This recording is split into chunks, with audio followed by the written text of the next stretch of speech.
حضرت شجاع کرمان کے بادشاہ تھے۔ یہ کرمان ایک بستی ہے۔ حضرت شجاع اس بستی کے بادشاہ تھے اور ساتھ ہی بہت بڑے اللہ کے ولی تھے۔ ان کا ایک قصہ مشہور ہے کہ ایک دفعہ وہ مسجد تشریف لائے۔ نماز پڑھنے کے بعد دیکھا کہ ایک طالب علم نماز پڑھ رہے ہیں، بڑے خشوع کے ساتھ، بڑے اطمینان کے ساتھ، اور ایسی اچھی نماز کہ انہوں نے خال ہی کسی کو ایسا نماز پڑھتے دیکھا تھا۔ تو ان کا دل اندر سے کہنے لگا کہ یہ طالب علم جو نماز پڑھ رہا ہے، اتنی شاندار نماز، یہ اس قابل ہے کہ میں اس کو اپنا داماد بنا لوں۔ انہوں نے مال نہیں دیکھا، انہوں نے اس کی دنیاوی حیثیت نہیں دیکھی، اس کا حسب نسب نہیں دیکھا، اس لیے کہ ان چیزوں سے اس کو کوئی تعلق نہیں ہے۔ تو شیخ کرمانی کے دل میں آیا کہ کیوں نہ میں اس کو اپنا داماد بنا لوں۔ وہ طالب علم نماز سے فارغ ہوا تو انہوں نے اپنے وزیر سے کہا کہ اس طالب علم کو بلا کر لاؤ۔ وزیر نے جا کر اس کو بلایا اور وزیر کے بلانے پر وہ بیچارہ کانپ گیا کہ بادشاہ بلا رہے ہیں، پتہ نہیں کیا بات ہے۔ اب وہ آیا ڈرتے ہوئے، کانپتے ہوئے کہ معلوم نہیں کہ میرے سے کیا خطا ہو گئی، لغزش ہو گئی، یا معلوم نہیں کہ کیا سوال کر لیا جائے اور میں جواب دے سکوں نہ دے سکوں۔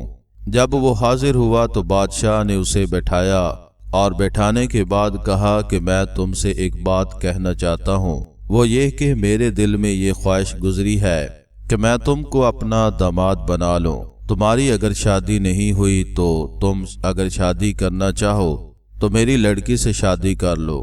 بس جناب یہ سننا تھا کہ اس کا دماغ چکرانے لگا، اس لیے کہ بادشاہ زادہ کی بیٹی، یہ ایک فقیر شادی کر کے کیا کرے گا، کہاں رکھے گا، کیا کھلائے گا، کیسے اس کی خواہشات پوری کرے گا۔ اسے ہو سکتا ہے کہ دن میں 50 جوڑوں کی ضرورت ہو۔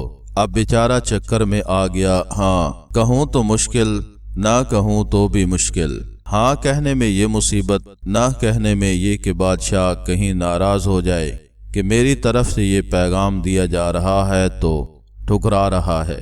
بالآخر اس نے قبول کر لیا۔ اس کے بعد شادی کا وقت آیا، شادی ہو گئی۔ شادی ہونے کے بعد رخصتی ہوئی۔ یہ اپنے جھونپڑے میں لے گیا شہزادی کو، اور کھانے پینے کا مختصر انتظام 1-2 وقت کے لیے اس نے بنا رکھا تھا۔ جب کھانے کا وقت آیا تو میاں بیوی کھانے کے لیے بیٹھے۔ شرما شرمی میں کچھ زیادہ نہیں کھایا گیا اور کچھ کھانا بچ گیا۔ اس طالب علم نے اپنی بیوی سے، جو کہ شہزادی تھی، کہا کہ اس بچے ہوئے کھانے کو اکٹھا کر رکھ دینا، صبح ہمیں ناشتے میں کام آئے گا۔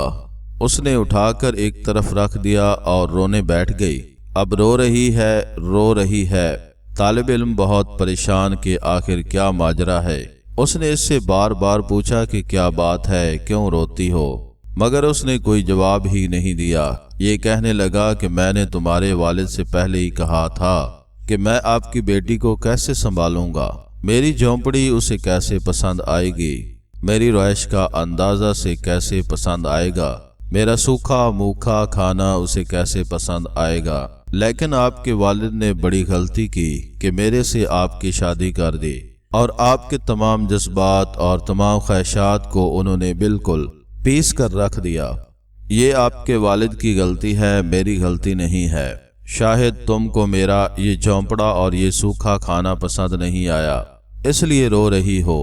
شہزادی نے کہا کہ میں اس لیے نہیں رو رہی ہوں کہ مجھے جھونپڑے میں رکھا گیا یا سوکھا کھانا کھلایا گیا، بلکہ اس لیے رو رہی ہوں کہ میرے والد نے مجھے یہ کہا تھا کہ میں ایک متقی پرہیزگار اور اللہ والے سے تیرا رشتہ کر رہا ہوں، جو تو کل اللہ کی دولت سے مالا مال ہے، لیکن میں نے یہاں پر آ کر آپ میں توکل نہیں دیکھا۔